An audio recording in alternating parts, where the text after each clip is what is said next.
Kali ini kita akan bahas contoh-contoh ruang metrik. Masih ingat kan definisi dari ruang metrik?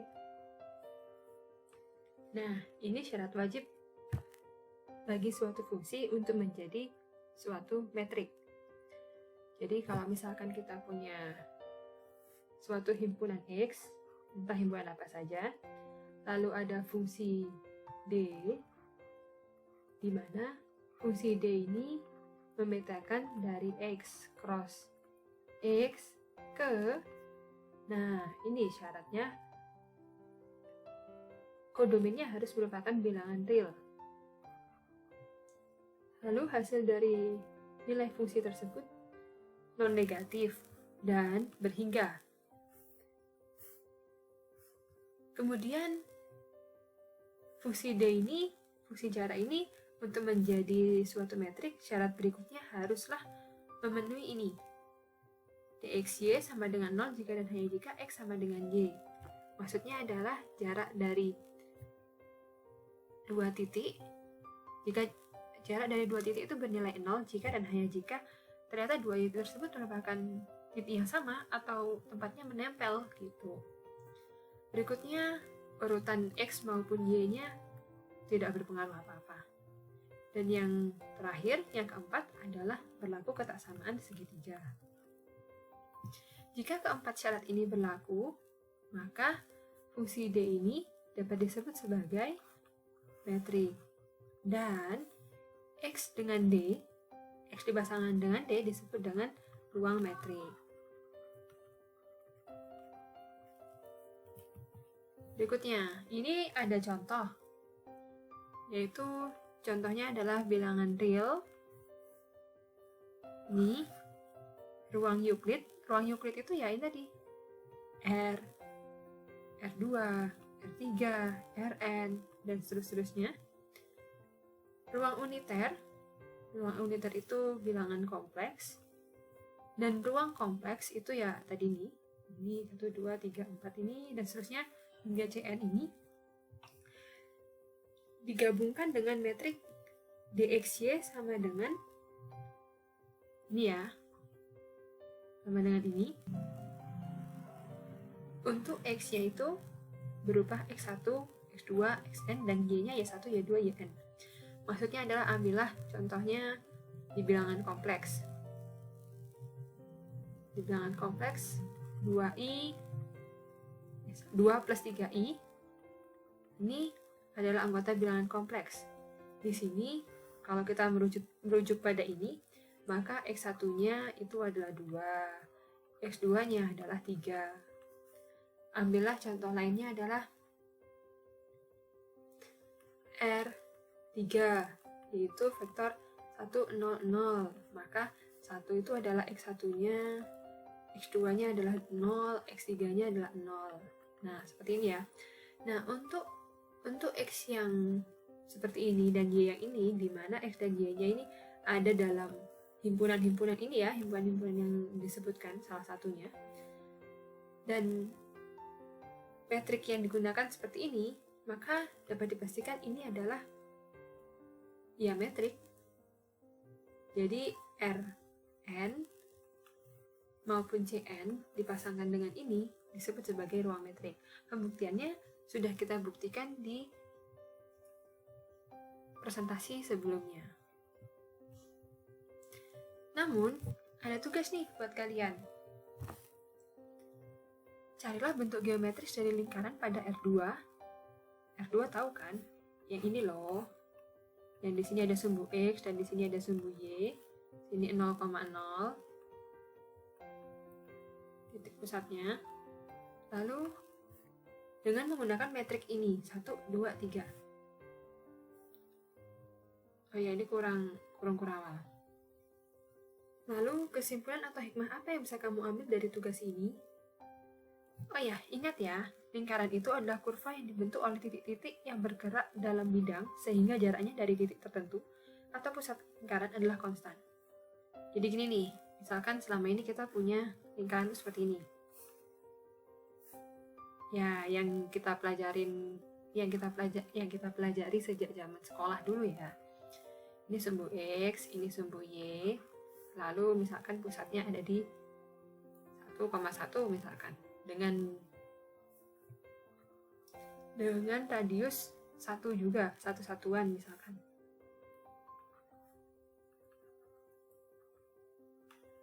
Nah, ini kan pusatnya. Yang disebut lingkaran adalah kurva yang dibentuk oleh titik-titik yang bergerak dalam bidang sehingga jaraknya dari titik tertentu, maksudnya adalah pusat lingkaran, adalah konstan. Jadi tadi kita bilang konstan ini maksudnya adalah radiusnya. Jaraknya dari titik tertentu, yaitu pusat lingkaran ini adalah radiusnya. Maksudnya radiusnya ini konstan, radiusnya tertentu. Mau berapa deh, terserah. Misalkan saya tadi radiusnya 1. Maka kita ambil dari titik sini yang jaraknya 1, ya ini. Lalu ini dari bawah, lalu ke arah kanan ini, lalu ke atas ini, ke sini, ke kiri 1 juga. Nah, maka yang disebut dengan lingkaran adalah ini. Di sini kan. Nah, kalau ini namanya lingkaran, ya selama ini kita pelajari. Namun itu berlaku untuk metrik yang mana? Yang kita bilang bahwa di sini jaraknya 1. Ini loh, jarak 1 ini, satuan ini adalah D-nya atau metriknya. D dari titik pusatnya, misalkan di pusatnya adalah A, ke titik B. B di sini, B1, B2, B3, B3 ya, B4. B4-nya ini misalkan. Lalu di sini mungkin B5 dan seterusnya. Dimana untuk setiap misalkan J deh. Setiap J, jarak dari A ke BJ ini adalah 1. Dan ini adalah radiusnya. Ini yang disebut dengan lingkaran. Ini kalau diameter yang mana nih? Salah. Maksudnya metrik yang mana nih yang menyebabkan hasilnya seperti ini? Kalian perlu cari tahu. Lalu bagaimana kalau misalkan metriknya yang ini, atau yang ini? Bagaimana gambarnya? Apakah lingkarannya masih tetap sama seperti ini?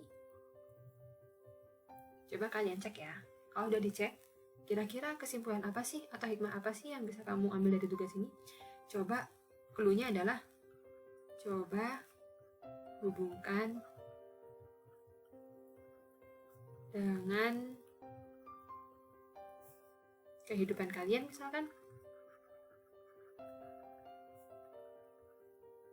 Kalau nggak nemu jawabannya, coba kalian merenung dulu ya.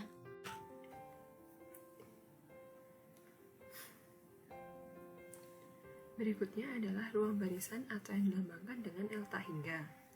Isinya adalah semua barisan bilangan kompleks yang terbatas. Ini contohnya adalah barisan konstan. Barisan konstan jelas terbatas dong, karena ya semua elemennya satu semua gitu. Selanjutnya adalah barisan ini 2i, 1/2i, 1/3i, dan seterusnya. Yang kalau saya tuliskan rumusnya, ini sebenarnya adalah 1 plus 1/n i. Kenapa terbatas? Karena 1/n ini sendiri barisannya ini konvergen ke 0. Sehingga barisan ini sendiri sebenarnya konvergen ke 1i atau i saja. Jadi barisan ini itu akan terbatas di 2i, dan itu untuk batas atasnya. Untuk batas bawahnya ya bisa kita bilang i gitu. Lalu berikutnya untuk yang contoh ketiganya adalah barisan 1, 100, 300, 150, dan seterusnya. Kalau kalian lihat, di sini polanya adalah dari suku ketiga ke suku keempat, ini dibagi 2. Dari sini ke sini juga dibagi 2. Ini ke sini juga dibagi 2, dan seterusnya dibagi 2 terus. Sehingga batas atasnya adalah 300 ini. Batas bawahnya gimana dong? Ya, kalian lihat aja nanti. Ini konvergennya kemana? Dapat saya pastikan, barisan ini nggak akan mencapai 0. Sehingga barisan ini memiliki batas atas 300 dan batas bawahnya 0. Untuk yang keempat gimana dong? Nah, ini bukan contoh dari anggota L hingga, karena kalau kalian lihat di sini untuk suku realnya dia itu naik terus nilainya dari 2,5, 8, 11, 14, berarti kan dia barisan divergen. Kalau divergen ya berarti udah nggak ada batasnya gitu. Pun dengan yang terakhir, karena ini adalah barisan geometri dengan rasio 10 dikali 10, ini ke sini kali 10, dan seterusnya. Yang pasti barisan divergen. Secara umum, anggota dari L hingga ditulis sebagai X sama dengan C1 sampai θ hingga, yaitu barisan C1, C2, dan seterusnya, atau ditulis sebagai seperti ini, yang memenuhi semua anggotanya itu terbatas pada suatu bilangan Cx, di mana C-nya ini, suatu konstantanya ini bergantung dengan X-nya ini, bergantung dengan barisan tersebut. Kalau kita gabungkan dengan fungsi seperti ini, kira-kira dia metrik atau bukan? Kita cek yuk. Ternyata menggunakan sifat nilai mutlak, M1 itu udah terpenuhi. M2 juga sama. M3 juga. Dan ketaksamaan segitiganya juga sama, menggunakan ketaksamaan pada nilai mutlak. Cuma ditambah supremum aja depannya. Nah, berikutnya ada fungsi kontinu CAB. Di sini saya ambil contoh A-nya itu adalah minus 1 dan B-nya itu 1. Jadi C minus 1 itu berisi semua fungsi kontinu, semua fungsi yang kontinu pada interval tutup minus 1 hingga 1. Contohnya ini, ada di fungsi F, G, H, I, nah, J juga. Ini J yang ungu ya. Terus, kalaukan iya apa enggak? Di sini sudah saya katakan bukan sih. Nih fungsi K yang warna biru. Dia bukan anggota C minus 1 karena di interval 0 sampai minus 1 sampai 0 dia tidak definisikan. Sementara L juga bukan merupakan anggota dari C minus 1 karena di sini ada putus-putusnya nih. Tuh. Dan masih banyak contoh lainnya yang merupakan anggota dari fungsi C-1,1. Misalkan saja saya buat kayak gini.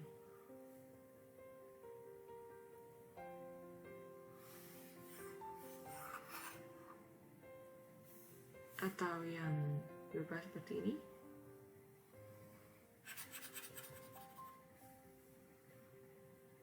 Apapun itu bentuknya, yang jelas harus kontinu sih.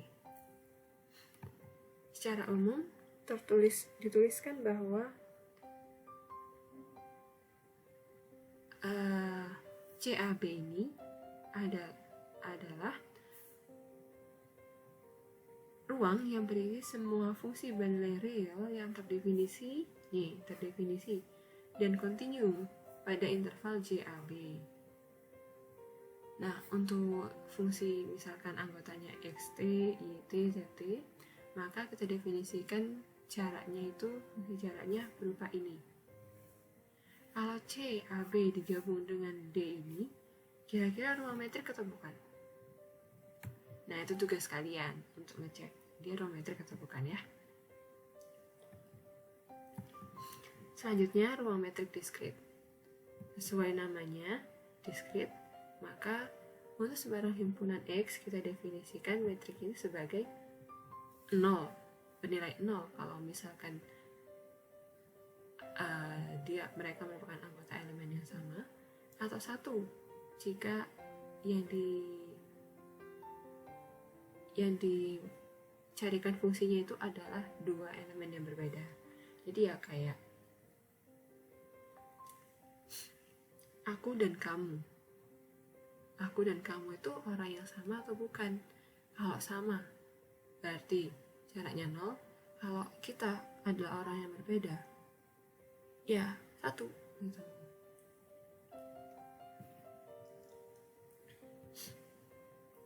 Pembuktiannya adalah sebagai berikut. Ya, kita gunakan hitung-hitungan biasa sih. Berdasarkan definisi M1, M2 terpenuhi. M3 pun juga demikian sebenarnya. Nah, kalau M4 ya hitung-hitungan biasa sih. Sehingga tadi ruang metrik diskrit itu ya memang ruang metrik. Ruang barisan. Diduga semua himpunan yang berisi semua barisan baik terbatas maupun tidak terbatas dilengkapi dengan fungsi ini, itu adalah ruang metrik. Nah, dugaan ya, karena masih dugaan perlu kita buktikan. Nah, menggunakan sifat nilai mutlak M1 sampai M3 terpenuhi. Saya ulang lagi. Nih, menggunakan sifat nilai mutlak M1 sampai M3 terpenuhi. M1 apaan sih? Nilainya harus bilangan real, berhingga, dan non-negatif. Bilangan real? Iya dong. Masa mau kompleks, di sini gak ada i-nya. Berhingga? Ya, karena penyebutnya ini lebih besar daripada pembilangnya.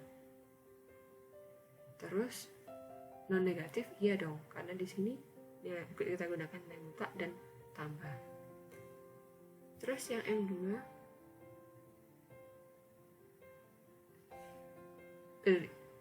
M2 ini bunyinya kan DXY sama dengan 0 jika dan hanya jika X-nya sama dengan Y. Ya, kita gunakan sifat nilai mutlak lah, itu terpenuhi. Nah, yang M3 itu DXY sama dengan DYX. Jelas ya ini? Nah, bagaimana dengan yang M4-nya? Nah, untuk M4 ini sedikit butuh trik. Yang pertama, kita buat fungsi F-nya sebagai berikut. Ini dapat dari mana nih?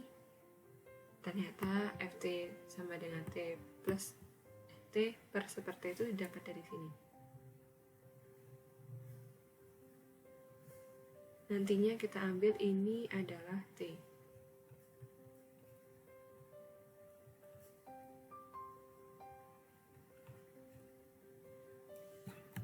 Lalu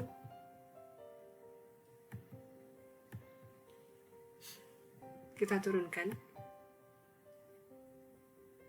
Kita lihat ternyata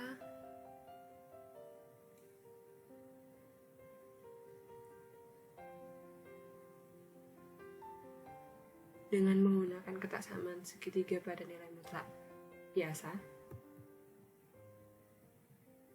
Ini kan kalau misalkan fungsi ini turunannya seperti ini, di mana ini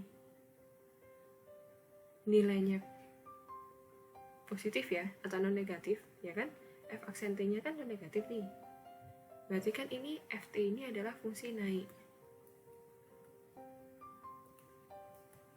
Karena fungsi naik, ketaksamaan segitiga kan menyatakan seperti ini. Ini kan kurang dari sama dengan, maka nilai fungsinya juga kurang dari sama dengan.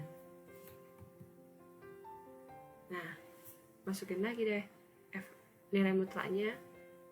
Ini masukin ke rumusnya, jadi ini pun ya, dengan yang ini ya. Lalu ini saya pecah aja sih.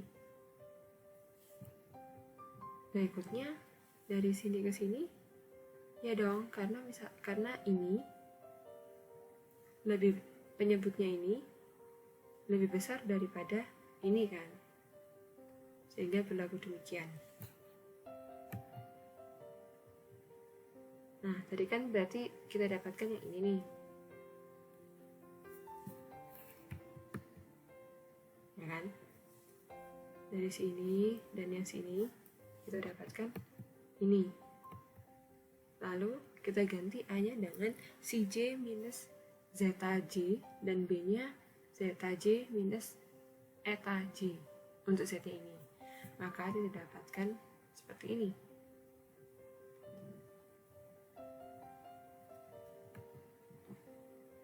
Kalikan semuanya dengan 1/2 pangkat J.